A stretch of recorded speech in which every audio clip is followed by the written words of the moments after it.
Hello बच्चों, good morning. Good morning ma'am. तो देखो, आज हम सीखेंगे भाग विधि से घनमूल ज्ञात करना। जैसे आपने इससे पहले भाग विधि से वर्गमूल निकालना सीखा है ना, जी। तो इसी प्रकार आज हम भाग विधि से क्या निकालना सीखेंगे? घनमूल ज्ञात करना। घनमूल ज्ञात करना। तो जैसे आपका एक प्रश्न है जिसको मैं ले रही हूँ 1728। क्या है? 1728। इसका आपने निकालना है घनमूल। क्या निकालना है? घनमूल। ये घनमूल का चिन्ह होता है ना यहाँ पर ऐसा। जी। तो किस प्रकार से इसका भाग विधि से हम घनमूल निकालें? जैसे आपने देखा है अभाज्य गुणनखंड विधि से तो आप निकाल लेते हो। जी। पहले अभाज्य गुणनखंड करते हो, 3-3 के जोड़े बनाते हो। जी। उसके बाद आप उसमें से एक एक को लेते हो तो निकल जाता है। ठीक है। तो अब हम जैसे बड़ी बड़ी संख्याओं का भाग विधि से भी निकाल सकते हैं। तो किस प्रकार निकालते हैं? देखो, सबसे पहले आप लिखेंगे 1728।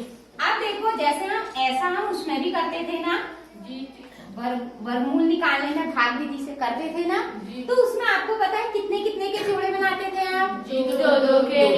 तो यहाँ पर चूंकि घनमूल है तो यहाँ पर अब कितने के जोड़े बनेंगे? 3 के। कितने के बनेंगे? 3 के। समझ रहे हो ना? जी। वर्गमूल में 2-2 का जोड़ा और घनमूल में 3 का। और जोड़ा हमेशा आप अपने दाहिने हाथ की तरफ से बनाएंगे।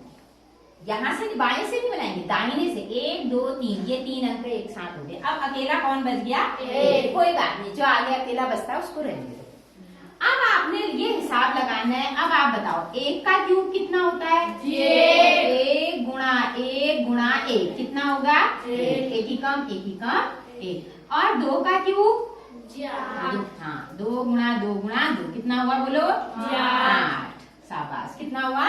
8। अब यहाँ पर हमारे पास कितना है? 1। तो 8 तो 1 में घट सकता है। 0। 8 बड़ा हो जाएगा तो कितना आना चाहिए? 1।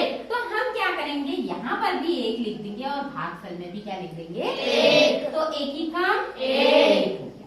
अब आपको बताइए, हम ऊपर से नीचे वाले में क्या कर देते हैं? घटाते हैं। तो 1 में 1 घटा 0 हो गया।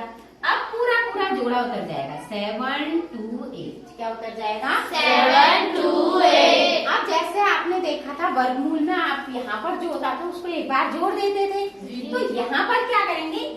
2 बार जोड़ देंगे। कितने बार जोड़ेंगे? 2 बार। क्योंकि घन माने 3। घन माने 3। तो 1 को 2 बार और लिख दिया। 3 1 आ गए। कितने 1 आ गए? 3 1 आ गए। 1 1 1। इन तीनों को आप जोड़ दोगे तो कितना आ गया बच्चों? 3 आ। कितना आ गया? 3। अब इसके बाद की जो चीज है उसको आपको बहुत ध्यान से देखना है।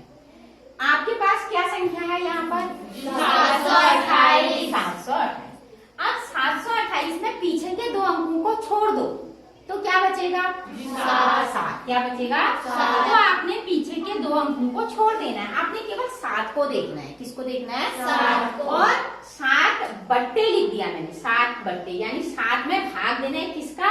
ये जो यहाँ 3 आए हैं, 3 और इसको गुणा कर लेना है। 3 और इसको। भागफल में कितना आया है हमारे पास? 1। 3 और 1 को हम क्या कर लेंगे? गुणा। तो ये क्या आया? देखो, 7 बट्टे 3 कम 3। अब 3 का भाग 7 में कितने बार जा सकता है? 3 दूना 6। 2 बार जा सकता है। इसका मतलब इसमें कितने बार भाग जाएगा? 2 बार। अब हम क्या करेंगे? देखो, अभी इसमें कुछ और प्रोसेस है। अब इसमें हम क्या करेंगे? इसको इससे गुणा करेंगे। 3 गुणा 1, इसको इससे गुणा करा और जितने बार भाग जा रहा है उसको भी गुणा करेंगे। 3 गुणा 1 गुणा 2 बार भाग जा रहा है ना हमारा। मतलब पूरा नहीं जा रहा है, लेकिन 2 बार जा रहा है।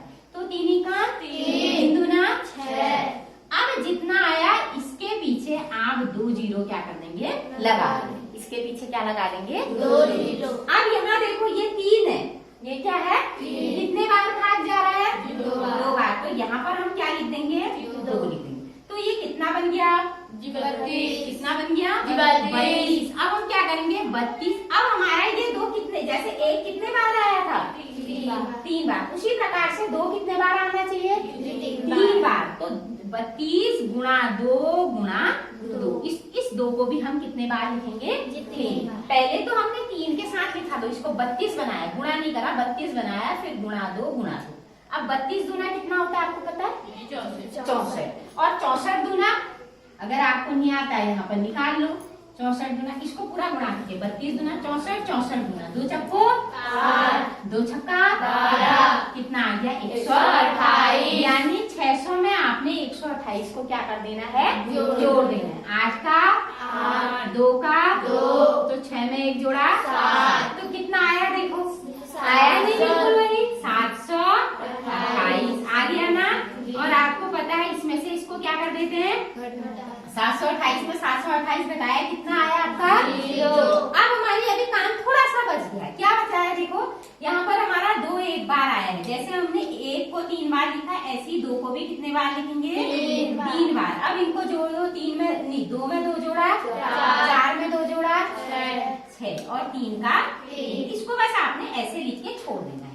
अब देखो यहाँ 2 आया तो भागफल में भी कितना आना था? 2 आना था, क्योंकि यहाँ 2 तो भागफल में भी 2, यहाँ 1 आया तो यहाँ भी 1। तो इसका मतलब आपका 1728 का घन कितना निकला बच्चों बताओ?